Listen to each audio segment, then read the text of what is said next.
Salams and welcome. No matter what your political affiliation is, no matter who you voted for, I think we as South Africans need to put our support behind our president. And I'll explain why I love the president, Mr. Cyril Ramaphosa, and why we as South Africans need to support the DA and ANC as they're trying, and the other parties in the government of national unity, as we're trying to take South Africa forward. One of the main reasons why I respect Mr. Ramaphosa, our president, and I'll tell you the main reason is, which many people don't know, is that do you know that Mr. Ramaphosa donates half of his salary to charity?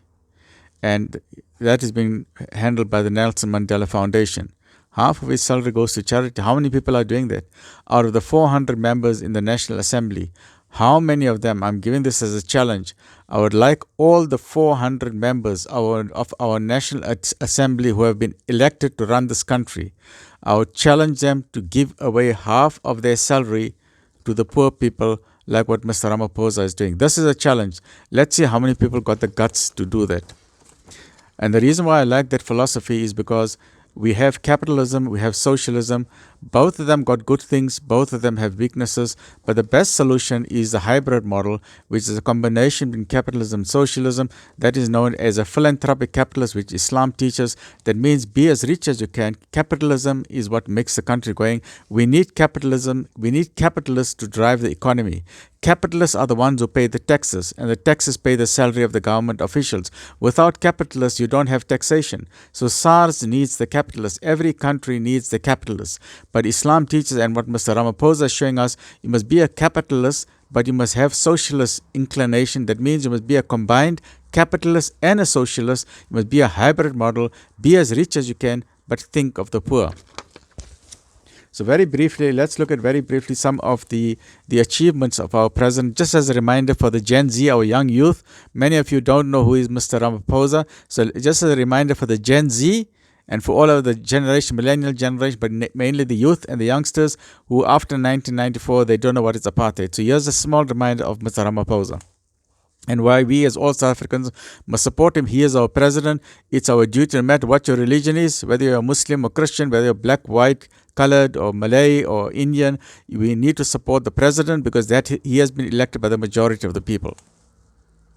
Cyril Ramaphosa is a South African businessman and politician serving as the current president of South Africa, and he has been re-elected in the 7th administration. A former anti-apartheid activist and trade union leader, Cyril Ramaphosa rose to national prominence as Secretary General of South Africa's biggest and most powerful trade union, the National Union of Mine Workers. In 1991, he was elected ANC Secretary General under ANC President Nelson Mandela and became the ANC's chief negotiator during the negotiations that ended apartheid. We all remember Godesa and the negotiations between Cyril Ramaphosa and Rolf Meyer. Those were wonderful days when I was growing up. We were actively reading the news at all times. Mr. Ramaphosa was elected chairperson of the Constitutional Assembly after the country's first fully democratic elections in 1994. He resigned from politics in 1996 and became a well-known and fabulously wealthy multi-billionaire. He's got billions. He doesn't have to steal money from the government. He doesn't have to steal money from the people. He is so wealthy that he is donating his money. He's giving money away. So we must stop all this pula and other farm scandals. Mr. Ramaphosa is an honorable human being and we need to respect him. He doesn't need anybody's money. He's got his own money. He resigned from politics in 1996 and became well known as a businessman, including as an owner of McDonald's South Africa, chairman of the board for MTN, member of the board for Lonman, and founder of the Shanduka Group. He was born in Soweto on 17 November 1952 to Venda parents. He is the second of the 3 children to Edmund and Samuel Ramaphosa. He attended the Shalizi Primary School and the Sikano Ntoani High School in Soweto. In 1971, he matriculated from the Impapuli High School in Venda, where he was elected head of the student Christian movement. He subsequently registered for law. He is a lawyer at the University of North at Turfloop in Limpopo in 1972. While at university, Ramaphosa became involved in student politics and joined the South African Students' Organization SASO and the Black People's Convention. This resulted in him being detained. He was put into solitary confinement for more than 11 months in 1974.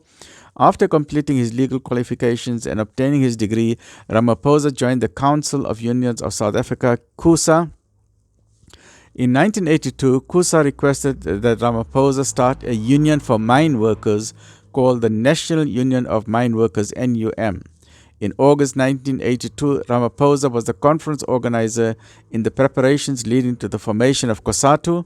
Following his election as Secretary General of the ANC, under his leadership, union membership grew from 6,000 in 1982 to 300,000.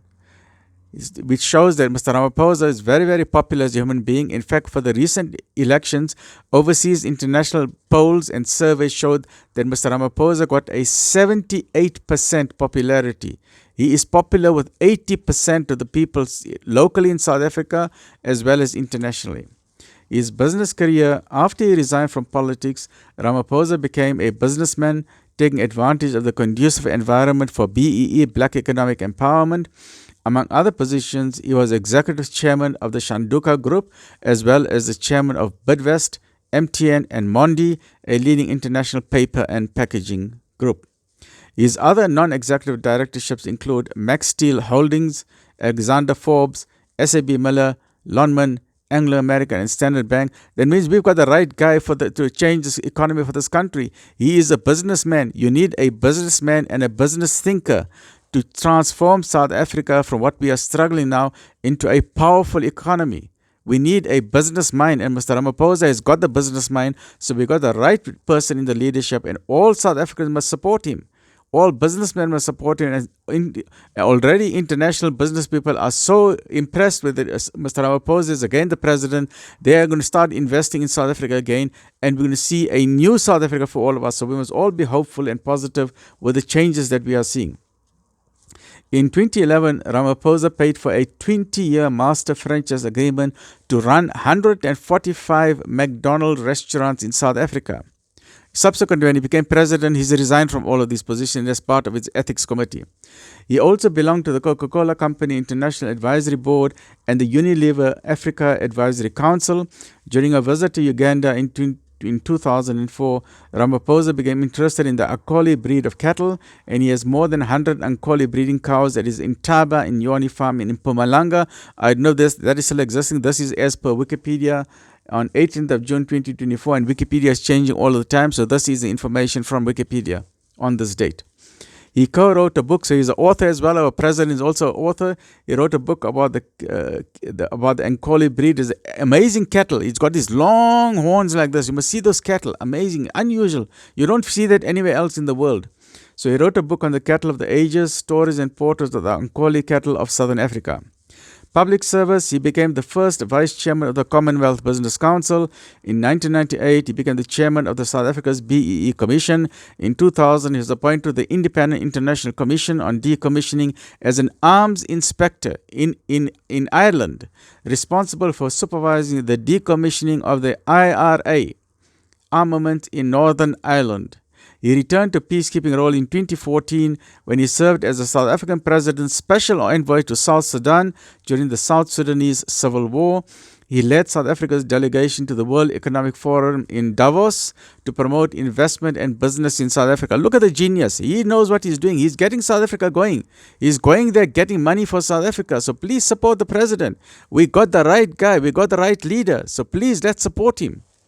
He visited Vietnam and Singapore to consolidate trade relations, as well as a learning opportunity for South Africa to learn from the Singaporean economic model and the role it prescribed for state-owned enterprises. Since Ramaphosa became president, he has made land reform and the economy, the growth of the economy, his main priority. And we got the right guy. Ramaphosa launched the Youth Employment Service called YES initiative as a means to employ 1 million youth, and I'm sure he will get it right. With your help, my help, and our positive thoughts, he will get it right. Not 1 million, he will get 2 million youths, and giving them more experience in the working field, with the South African government even introducing the Employment Tax Initiative. That means employers, when they hire the youth, they will get a tax break. Look at that. Fabulous idea. In November 2022, Ramaphosa became the first foreign head of state to make a formal visit to the United Kingdom during the reign of King Charles III. He was made an honorary Knight Grand Cross of the Order of the Bath by Charles. Imagine, our president is a knight.